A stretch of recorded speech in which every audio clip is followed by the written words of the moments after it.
하나님의 말씀 에스겔서 46장의 말씀입니다.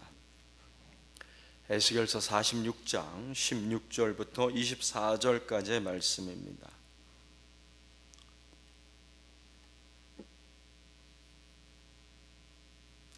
에스겔서 46장 16절에서 24절까지의 말씀 찾으셨으면 한 목소리로 같이 읽겠습니다. 주 여호와께서 이같이 말씀하셨느니라. 군주가 만일 한 아들에게 선물을 준즉 그의 기업이 되어 그 자손에게 속하나니 이는 그 기업을 이어받음이오니와 군주가 만일 그 기업을 한 종에게 선물로 준즉 그 종에게 속하여 희년까지 이르고 그 후에는 군주에게로 돌아갈 것이니 군주의 기업은 그 아들이 이어받을 것임이라. 군주는 백성의 기업을 빼앗아 그 산업에서 쫓아내지 못할지니 군주가 자기 아들에게 기업으로 줄 것은 자기 산업으로만 할 것임이라. 백성이 각각 그 산업을 떠나 흩어지지 않게 할 것이니라. 그 후에 그가 나를 데리고 문 곁 통행구를 통하여 북쪽을 향한 제사장의 거룩한 방에 들어가시니 그 방 뒤 서쪽에 한 처소가 있더라. 그가 내게 이르시되 이는 제사장이 속건제와 속죄제 희생제물을 삶으며 소제 제물을 구울 처소니 그들이 이 성물을 가지고 바깥들에 나가면 백성을 거룩하게 할까 함이니라 하시고 나를 데리고 바깥들로 나가서 나를 뜰 네 구석을 지나가게 하시는데 본즉 그 뜰 매 구석에 또 뜰이 있는데 뜰의 네 구석 안에는 집이 있으니 길이는 40척이요 너비는 30척이라. 구석의 네 뜰이 같은 크기며 그 작은 네 뜰 사방으로 돌아가며 부엌이 있고 그 사방 부엌에 삶는 기구가 설비되었는데 그가 내게 이르시되 이는 삶는 부엌이니 성전에서 수종드는 자가 백성의 제물을 여기서 삶을 것이니라 하시더라. 아멘. 오늘 본문 말씀은 두 부분으로 구성되어 있습니다. 첫째 부분은 왕과 왕의 재산에 관한 이야기입니다. 왕은 자신의 재산을 누구에게든지 선물로 나누어 줄 수가 있습니다.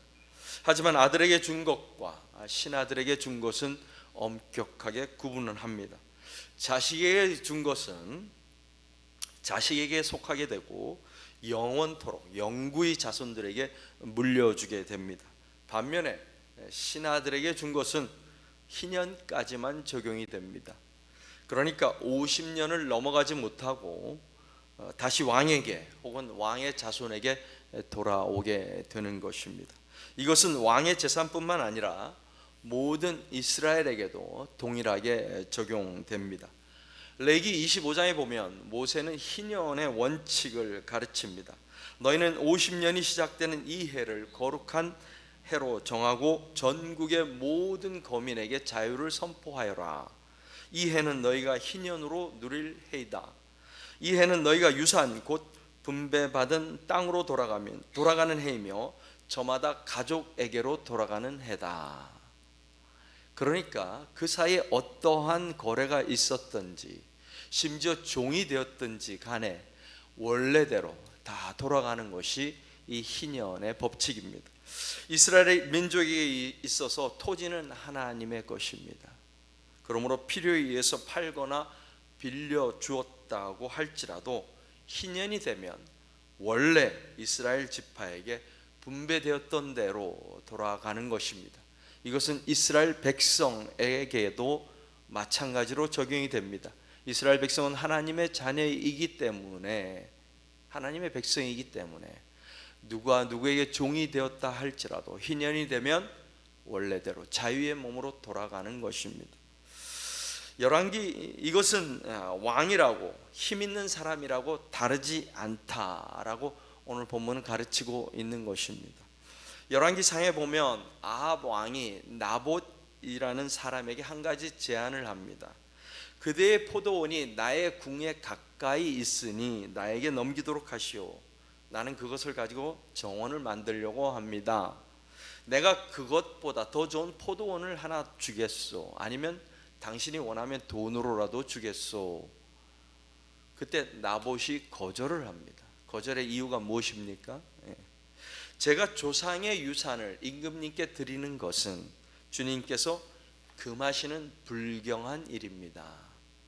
바로 모세의 율법을 언급하는 것입니다. 아합 왕도 이것을 잘 알고 있었기 때문에 강제로 빼앗지 못합니다. 하지만 이방 여인이자 하나님의 율법을 무시하고 하나님을 두려워하지 않는 아합의 왕 이세벨이 나봇을 죽여서 그 땅을 빼앗게 되는 것입니다. 오늘 본문 두 번째 부분은 성전 부엌에 관한 말씀입니다. 성전 부엌을 두 종류로 나눕니다. 먼저는 제사장이 사용하는 부엌입니다. 그리고 바깥들에 있는 성전에서 바깥들에 있는 부엌인데, 그것은 성전에서 수종드는 사람들이 백성의 재물을 삼는 부엌에 관한 이야기입니다. 부엌을 구분하는 기준에 관하여 20절에서는 이렇게 이야기합니다. 그들이 이 성물을 가지고 바깥들에 나가면 백성을 거룩하게 할까 함이니라. 이 말씀은 재물을 바깥들로 들고 나갔다가 그 거룩한 재물 때문에 백성이 해를 입게 하는 일이 없게 하려고 함이다 라는 것입니다.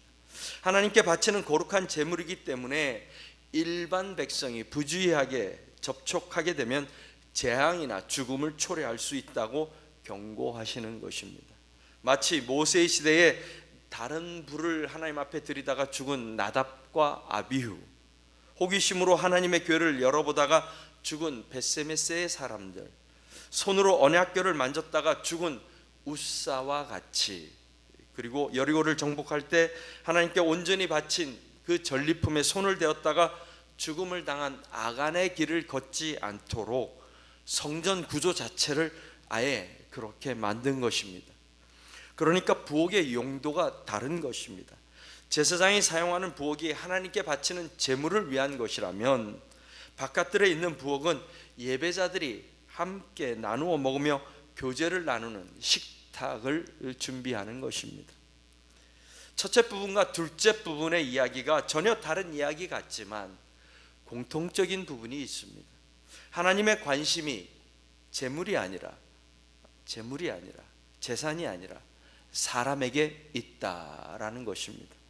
재산을 상속하는 것도 부엌을 나누는 것도 하나님께서 사람을 위하여 준비하신 규례입니다. 왕이나 신하들을 위한 규례가 아닙니다. 제사장을 위한 율법이 아닙니다. 힘 있는 사람을 위하여 준비한 법률이 아닙니다. 힘없고 약한 사람들을 위하여 만드신 법입니다.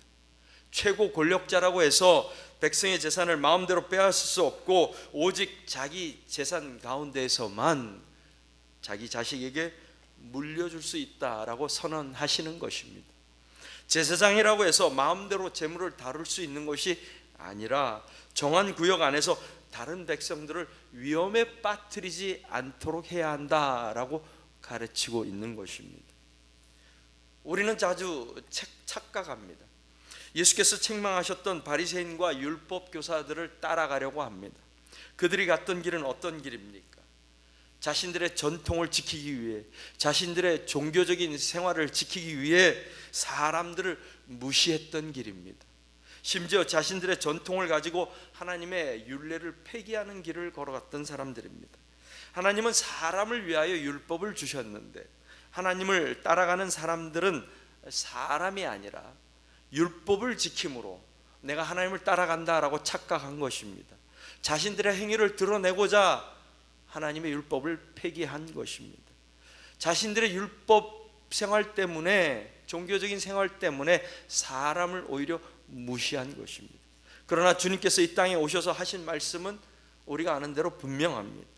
안식일이 사람을 위하여 있는 것이요, 사람이 안식을 위하여 있는 것이 아니다라고 선포하십니다. 이 말씀은 율법의 본질이 무엇인지, 하나님의 말씀이 가리키는 지점이 어디인지 분명하게 말씀해 주고 있는 것입니다. 가늠하다 현장에 잡혀온 여인에게 주님께서 하신 말씀이 무엇입니까? 여자여, 사람들은 어디에 있느냐? 너를 정죄한 사람이 어디에 있느냐? 여자가 대답합니다. 주님, 한 사람도 없습니다. 예수님께서 말씀하십니다. 나도 너를 정죄하지 않는다. 이제부터는 다시는 죄를 짓지 마라. 가라. 예수께서 가늠한 것을 잘했다 하지 않으십니다. 가늠한 여자의 생명을 구하시는 것입니다. 뿐만 아니라 그 죄까지도 용서하십니다. 우리는 주님께서 이 땅에 오신 이유를 다시 한번 되새겨 보아야 합니다. 예수께서 말씀하십니다. 나는 의인을 부르러 온 것이 아니로 죄인을 부르러 왔다. 하나님의 최종 관심은 사람입니다. 우리의 종교 생활이 아닙니다. 그것도 의인이 아니라 죄인입니다. 우리에게 율법을 주시고 규례를 가르치시고 말씀으로 인도하시는 것은 죄인된 저와 여러분을 위한 것입니다. 성전을 세우시고 제사장을 맡기시고 왕을 택하신 것도 하나님의 백성들을 위한 것입니다. 그런데 우리의 착각은 사람이 아니라 율법을 지키는 것으로, 종교생활하는 것으로 만족한다는 것입니다. 왕의 재산이 자녀들에게 유업으로 가는 것이 중요한 것이 아닙니다. 제사장의 부엌과 바깥들 부엌으로 나누어지는 것이 중요한 것이 아닙니다. 최고 권력자와 최고 종교 지도자 제사장이 함부로 사람을 대하지 못하게 하시는 하나님의 마음을 먼저 살필 수 있어야 하는 것입니다. 오늘날 왕과 제사장은 사라졌지만 여전히 우리는 사람과 사람 사이에 살아가고 있습니다. 우리가 가진 어떠한 전통보다, 어떠한 형식보다도 중요한 것은 사람입니다. 내 이웃입니다. 내 형제입니다. 내 자매입니다. 주님께서는 사람을 위해 이 땅에 오셨습니다. 그것도 착한 사람을 위하여 오신 것이 아니라 나 같은, 여러분 같은 죄인을 위하여 오셨습니다. 저와 여러분을 주님께서 부르셔서 이 자리에 우리가 있다면 우리는 죄인임의 분명한 사실입니다. 이것이 하나님의 은혜입니다. 은혜로 시작된 저와 여러분의 삶이 주님의 은혜로 더욱 풍성해지기를 축복합니다. 그래서 그 풍성한 하나님의 은혜가 우리 이웃들에게, 우리 믿음의 형제 자매들에게 흘러갈 수 있도록 일보다도 사람을, 전통보다도 관습보다도 사람을, 자존심보다도 사람을, 그리고 그 어떤 종교 생활보다도, 교회 생활보다도 사람을 더욱 귀하게 여기는 하나님의 백성들이 되기를 주님의 이름으로 축복합니다. 기도하겠습니다.